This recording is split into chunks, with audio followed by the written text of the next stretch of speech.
Okay, lesson 103, page 641. Okay, powers of negative numbers and dividing terms. Okay, when you have a problem like this, there are two ways you can do it. You can either just work the problem left to right. Okay, so for instance, you could start with -3 times -4. That would get you positive 12.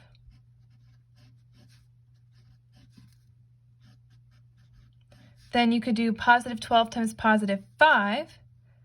Okay.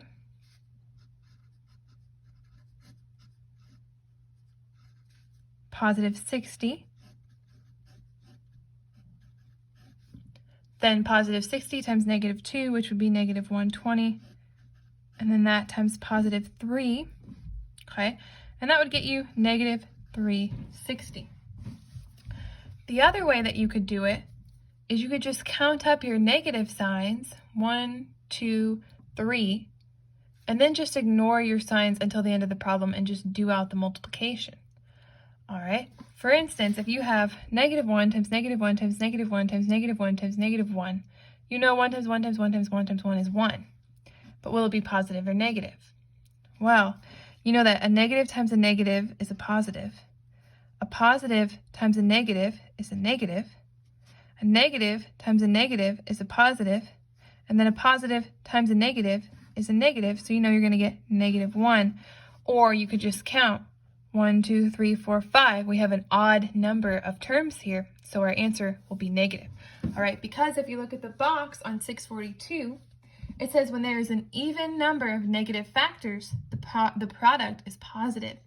When there's an odd number of negative factors, the product is negative. Okay, so for instance, if you look at this, you have +3 times +4 times -5 times -2 times -3. How many negative signs do we have? 3.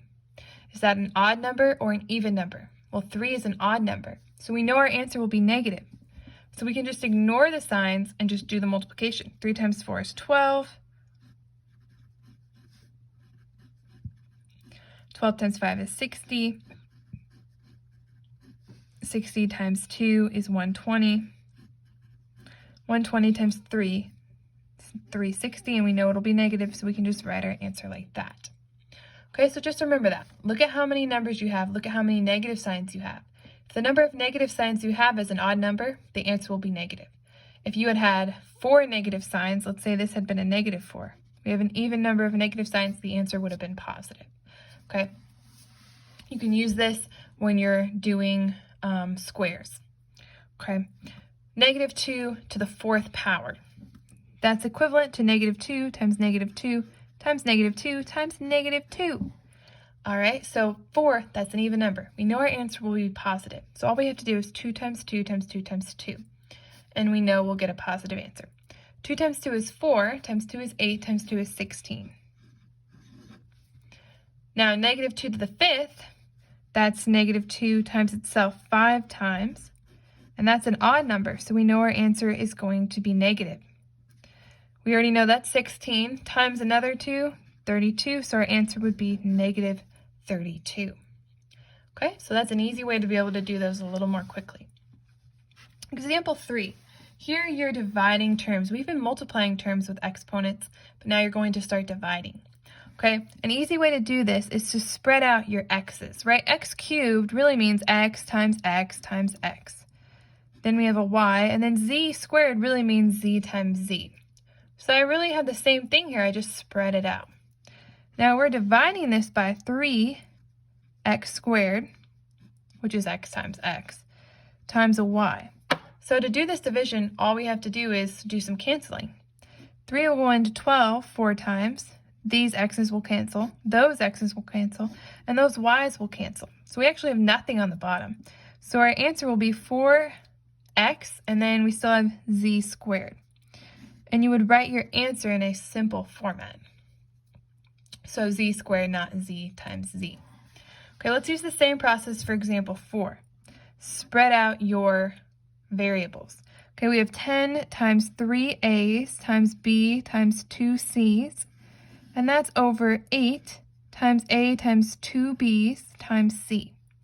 Okay, we can cancel these. We'll have 4 on the bottom and 5 on the top. Divide both by 2. Cancel those A's, cancel those B's, cancel those C's. So we have 5a squared c on the top and 4b on the bottom. So for this one, you're going to have terms on the top and the bottom, and that's going to be your answer. And you can get an answer like that, and it's totally correct. All right. Pretty easy stuff. So go ahead and work the practice problems, and then I'll give you the answers. But I'm not going to work them because I think you can figure these answers out for yourself. So if you get it wrong, just check your work. You probably just made a slight error. Okay? Go ahead and work them. Okay, assuming you've worked them, here are your answers. A is negative 120. B is positive 120. C is negative 8. D is positive 81. E is positive 81. F is negative 1. G is 2ab squared c. H is 4y squared z squared over 3x. And I is 3p over 5m. Okay, there you go.